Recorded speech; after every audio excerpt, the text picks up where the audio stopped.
bismillaahi raxmaani raxiim kulanti wacan daawadayaal halkani waa channelka wararka dunida qodobada wararka ee aan xiliga kan idin hayna waxa ugu waaweyn weerar lagu dilay askar ka tirsaneyd ciidanka dawladda federaalka Soomaaliya oo xalay ka dhacay magaalada Muqdisho waa goobtee halka weerarka uu ka dhacay yaa safuliyay faahfaahin ayaan idin kaga haynaa nabadoon caan ka ahaa magaalada Muqdisho oo lagu dilay degmada Dharkeeley ee gobolka Banaadir Somaliland oo war la yaab leh ka soo saartay askar dhawaan ka soo goosatay Puntland ay soo bandhigtay Sheekh Shariif Sheekh Ahmed iyo Xasan Sheekh oo magaalada Muqdisho ka bilaabay qorshe ka dhanna madaxda dawladda federaalka ee Soomaaliya xilli ay shalay dib ugu soo laabteen magaalada Muqdisho muxuu yahay qorshahaasi faahfaahin ayaan idin kaga haynaa dagaal u dhaxeeyay ciidamada dawladda iyo ururka al-shabaab oo ka dhacay gobolka Shabeellada Dhexe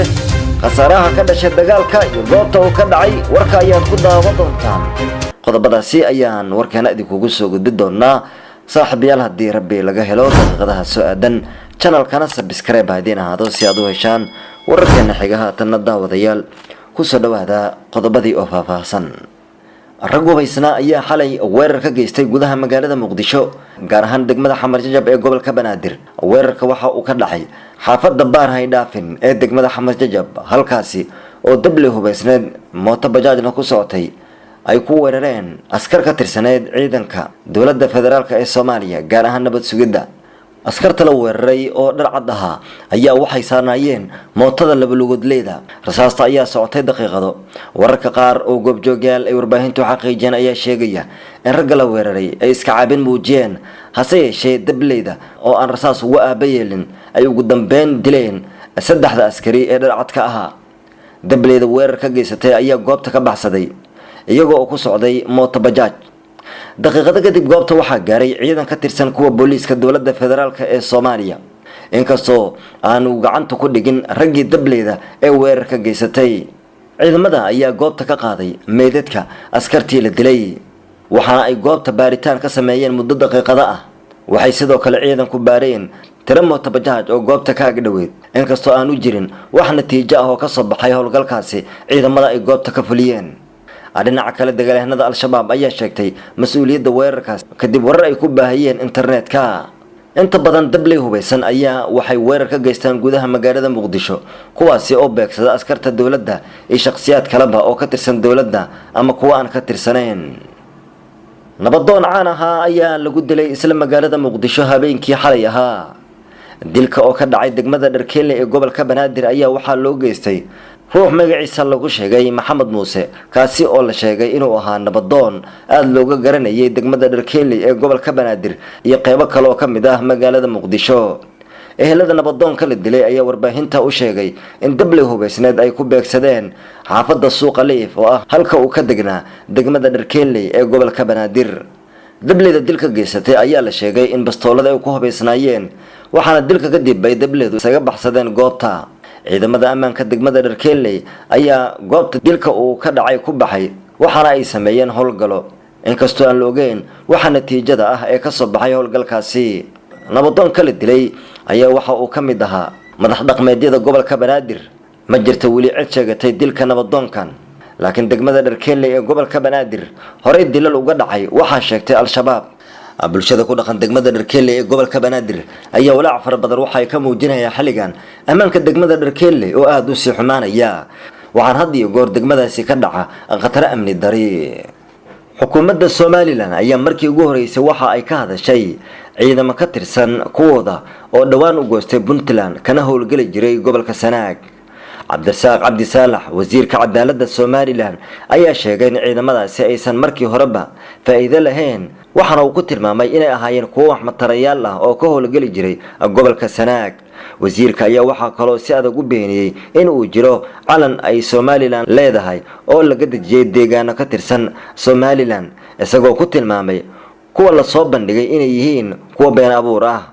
waxaa sidoo kale wasiirka cadaaladda Puntland uu sheegay in maamulka Puntland aysan marnaba ku biirin ciidamada awoodda iyo tayada leh ee Somaliland balse kuwa ku biiraya wuxuu sheegay inay ahaayeen maleeshiyaad markii horeba si sharci darro ugu sugnaa deegaanada Somaliland. hadalka wasiirka ka soo baxay ayaa imaanaya iyadoo Puntland dhawaan gobolka Sanaag ay ku soo bandhigtay askar tir ahaan kor u dhaafaya ilaa 200 kuwaasi oo sidoo kale hubeysnaa gaadiid dagaal la sitay. Puntland horey waxaa dhankeeda u soo maray ciidamo fara badan oo ka soo goostay dhanka Somaliland. siyaasiyiinta ka hadla arrimaha Somaliland iyo Puntland ayaa waxay sheegaan in ciidamada faraha badan ee ka soo goosanaya Somaliland ay dhabarjab weyn u geysan karto arrinta iyo dhaawac ku yimaada awoodii Somaliland ay ku lahayd gobolada Sool iyo Sanaag. dagaal ayaa u dhaxeeya Puntland iyo Somaliland kaasi oo aan wali wax xal ah ay ka gaarin labada dhinac. goobaha ugu badan ay isku hayaan labada maamul ayaa kamid ah Sool iyo Sanaag, inkastoo la dhaqaaqyada ugu badan haatan laga dareemayo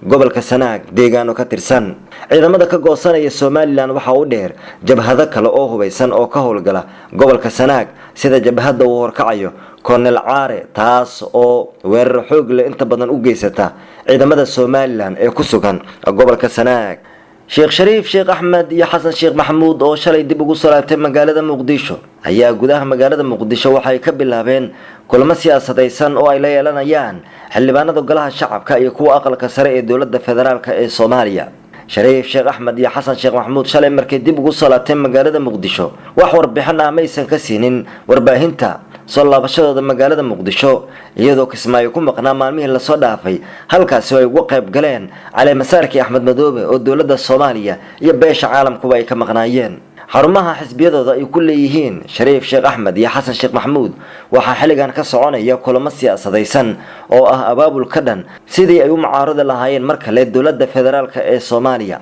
Sheekh Shariif Sheekh Axmed iyo Xasan Sheekh Maxamuud ayaa horey ugu heshiiyay dagaal siyaasadeysan oo ka dhan dowladda federaalka ee Soomaaliya. kulamadan oo ay ka wadaan xarumaha xisbiyadooda ay ku leeyihiin magaalada Muqdisho oo aan saxaafadda lagu casuumin ayaa ila ku dhow Shariif iyo Xasan Sheekh waxay warbaahintu xaqiijiyeen in kulamadaasi ay ku weerdaha u xiran oo ay la yeelanayaan xubno ka tirsan golaha shacabka iyo aqalka sare. xogta intaasi waxay ku daraysaa in Shariif iyo Xasan Sheekh ay doonayaan sidii ay u heli lahaayeen xildhibaano fara badan oo ka tirsan dowladda Soomaaliya oo ku soo biiray xisbiyadooda si ay awood badan ugu helaan loolanka siyaasadeed ee kala dhaxeeya dowladda federaalka ee Soomaaliya. Shariif iyo Xasan Sheekh ayaa aad u doonaya in ay saameeyaan dowladda federaalka ee Soomaaliya. Sheekh Shariif Sheekh Axmed ayaa aad kaga cadhaysan tallaabadii dowladda Soomaaliya ay dhawaan ka qaaday markii ay ka baajisay safar uu doonayay in uu ku tago magaalada Kismaayo, walow markii dambe ay dowladda Soomaaliya siyaasiyiinta u fasaxday tagista magaalada Kismaayo. madaxda dowladda federaalka ee Soomaaliya iyo siyaasiyiinta